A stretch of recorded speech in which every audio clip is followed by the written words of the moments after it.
June 13th, 2020. A drug lord is texting his hitman about a murder. The police are reading every word, and he has no idea. For 3 years, Europe's most dangerous criminals thought they had unhackable phones. Tonight, 50,000 of them are about to get a message that will make them smash their devices with hammers. In a London flat, the ex-hacker who built this empire is watching 100 million secret messages get copied straight to police servers. With shaking hands, he types the message that will destroy everything. Game over. But how did the most secure criminal network ever built end up becoming the biggest police trap in history? And why are criminals still falling for the same trick today? 4 years earlier. It's late 2016. In a forgotten pub basement on the periphery of Birmingham, 2 ex-soldiers are about to change organized crime forever. By day, they're just Army veterans hackers. By night, they're plotting something radical. A few months ago, European cops busted a secure phone outfit that ran on modified BlackBerry devices. Overnight, countless criminals were left without a trusted way to communicate. The underworld is now desperate for a new high-security network, and willing to pay anything for it. The ex-soldiers lock eyes. They're staring at $1 million black market that just lost its phone provider. Their hands shake as they rip out the GPS tracker. Then the camera. One wrong move, one overlooked detail, and they'll be the ones behind bars.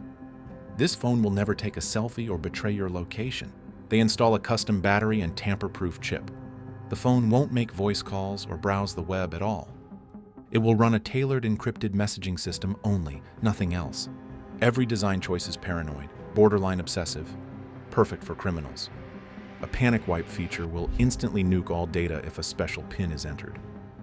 If someone types the wrong passcode too many times, auto self-destruct. To the duo, it's like building a miniature Fort Knox inside a phone. Their military training taught them about secure comms in war zones. Now they're repurposing those skills for the black market. They sketch out an off-the-grid communications service, private servers, end-to-end encryption, anonymous accounts. No SIM cards tied to real names, no physical addresses. Customers will buy these ghost phones in cash or Bitcoin from trusted resellers in back rooms and parking lots. It's a telecom company for criminals. They know it's legally risky. If caught, they could be charged as criminal kingpins themselves. But the potential profits are staggering. They fantasize. What if we become the underworld's AT&T? One night, they seal the deal. They're going all in. They call the service EncroChat. It's New Year's 2017, and they launch a bare-bones website. The tagline? Encrypted Mobile Solutions. And everyone knows what that really means.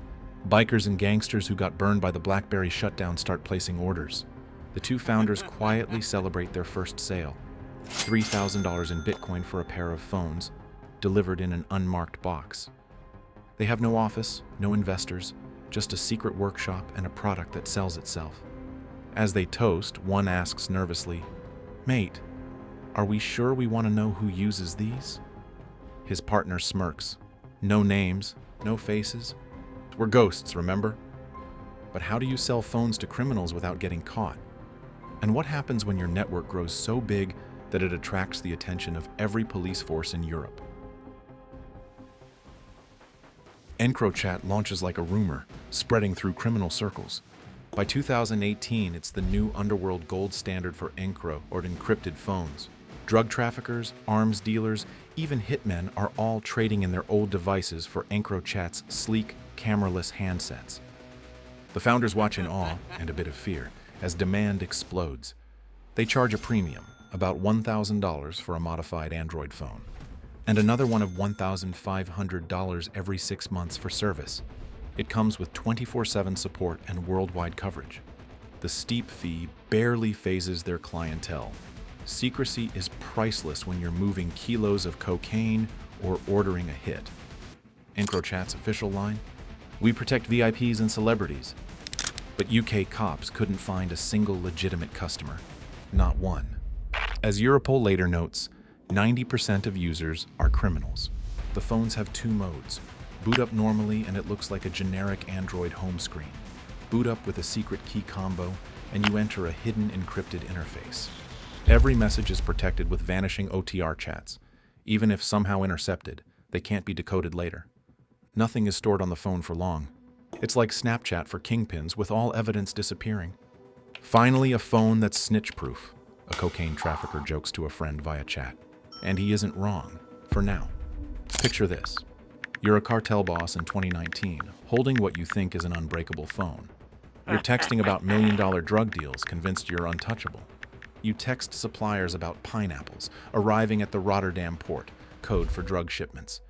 You share target photos for an upcoming assassination.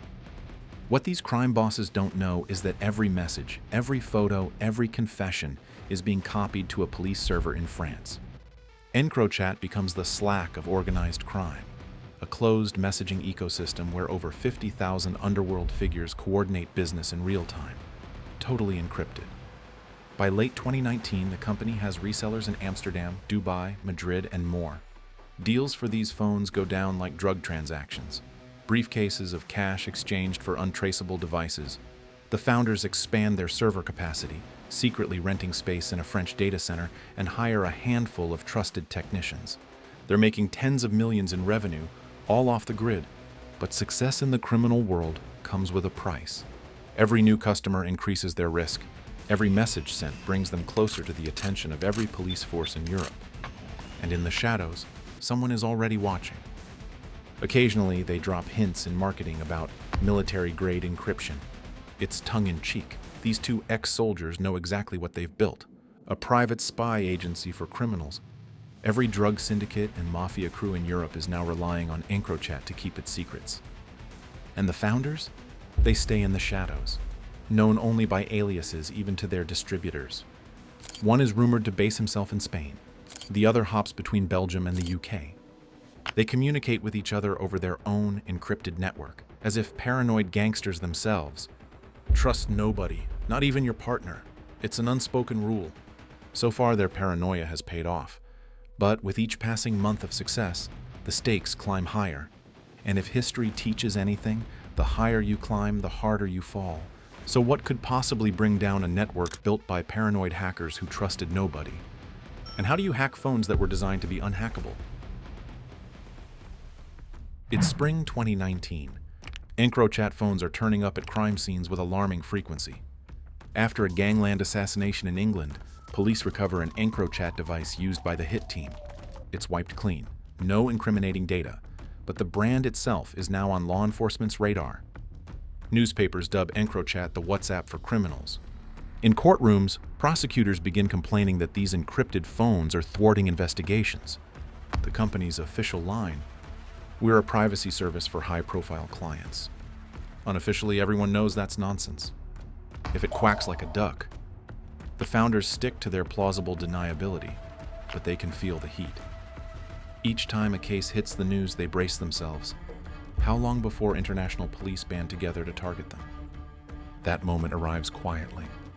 In early 2019, a European joint task force forms, pooling resources from France, the Netherlands, the UK, and beyond.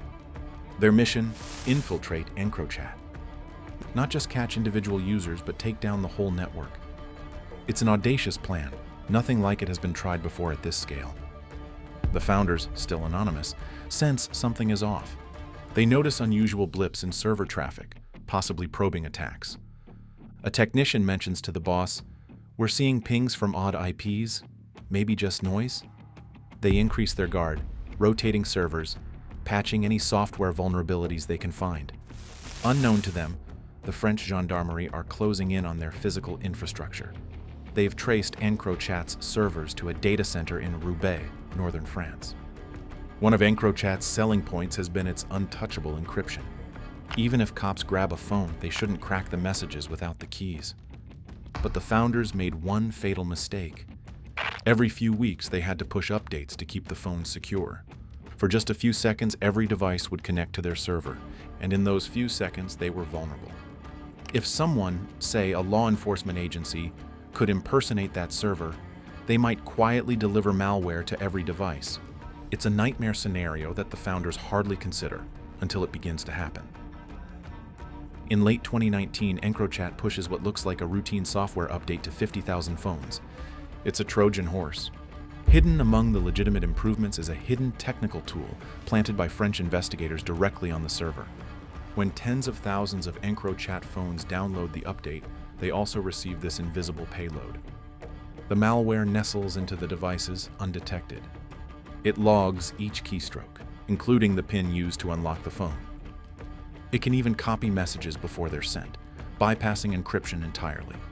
The police have found a way to sit at the table where criminals chat. By March 2020, the infiltrated phones start quietly beaming their secrets to the authorities, and no one on the EncroChat side has caught on, yet. But what happens when the founders finally discover they've been hacked by the feds? And how do you tell 50,000 criminals that their unhackable phones have been compromised? March 2020. While the world is distracted by a pandemic, a far quieter crisis is unfolding in the underworld. Every day, police in France and the Netherlands are reading live EncroChat texts, hundreds of millions of them. They see kingpins coordinating drug shipments, corrupt officials being named, even hitmen getting assignments. It's as if the criminals invited a surveillance team into their group chats. The hackers who built EncroChat promised guaranteed anonymity on their website. Now that promise is a cruel joke, and still, not a single user suspects a thing. The intercept is perfectly covert. EncroChat's founders, however, sense a disturbance.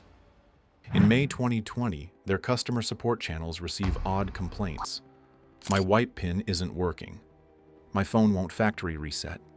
These are red flags. The very failsafes designed to protect users are mysteriously failing. The team obtains one of the affected devices, an EncroChat X2 model, for analysis. What they find makes their blood run cold. Custom malware is embedded deep in the phone. It hides itself cleverly, evading detection. It blocks the remote wipe feature and secretly logs the user's passcode. It's a digital backdoor, and a sophisticated one. Only a state-level actor could pull this off. The ex-military engineers immediately recognize the handiwork of a professional implant. In other words, they've been hacked by the feds. They scramble. The founders push out a rushed software update, trying to purge the malware from all devices. For a brief moment, they think they've regained control.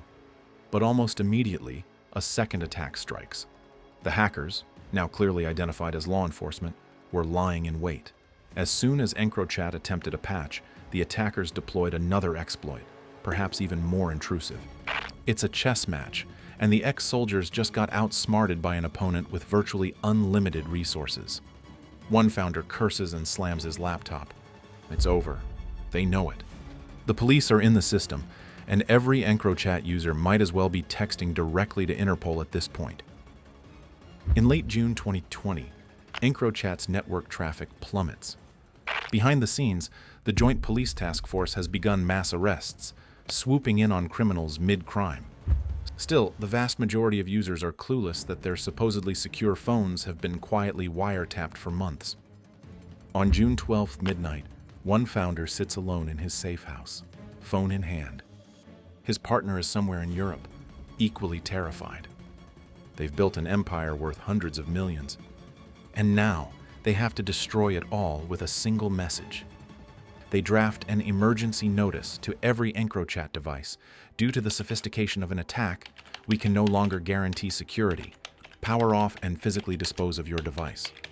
When this self-destruct message hits phones on June 13th, it's a chaos.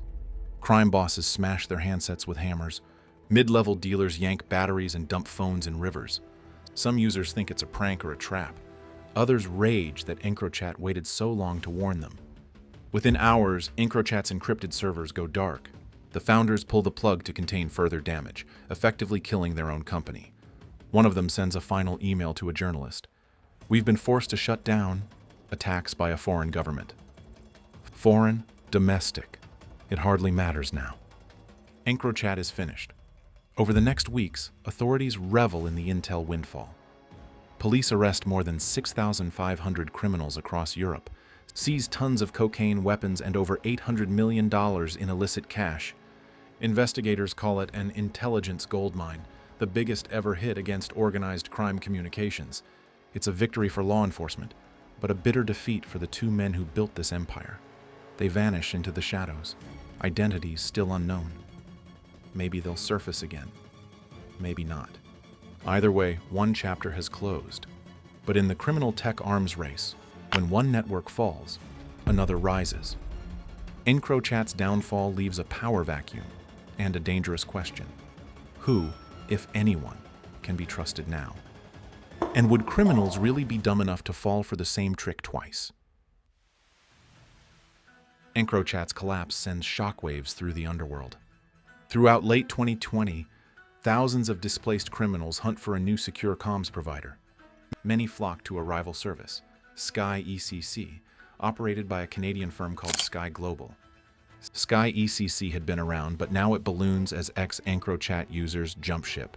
Its CEO, a suave tech businessman in Vancouver, insists Sky is purely legitimate, just secure messaging for privacy-conscious clients. But that song and dance fools no one. Organized crime pours into Sky ECC. By early 2021, roughly 70,000 users are on Sky's encrypted network. If EncroChat was the underworld's Slack, Sky ECC becomes its Microsoft Teams. Same idea, new branding. The ex-EncroChat developers watch from afar, likely with conflicted feelings. On one hand, their offspring lives on in spirit. Rumor has it some of their former resellers now peddle Sky devices. On the other hand, they know exactly what might be coming. If one encrypted phone network could be cracked, so can another. And indeed, unbeknownst to Sky's users, a familiar drama is about to replay. In February 2021, law enforcement, this time led by Belgian and Dutch cyber units, quietly infiltrates Sky ECC's service as well. The details differ, but the effect is the same. Suddenly, authorities are eavesdropping on tens of thousands of criminal conversations in real time. Plans for murders, drug shipments, bribes, all laid bare again. It's EncroChat all over, but on an even larger scale of data. The police bide their time until they've gathered enough evidence, then pounce. On March 9, 2021, massive raids sweep across Europe and beyond. Hundreds of suspects are arrested in one day, dragged out of bed in surprise dawn operations. One Belgian prosecutor likens it to reading over the shoulder of every gangster in Europe for months. The criminals are stunned. Again? How did lightning strike twice? In truth, it wasn't luck. The cops had learned. After EncroChat, they doubled down on tactics to hack or subvert any encrypted platform criminals tried. The house of cards keeps collapsing. The two men who started this in a pub basement changed the world. They created a template so perfect that both criminals and police can't stop using it. Somewhere out there, they're watching the news of each new takedown. Maybe they feel pride, maybe they feel guilt. But one thing is certain. They proved that in the digital age, the line between protection and surveillance is thinner than anyone imagined.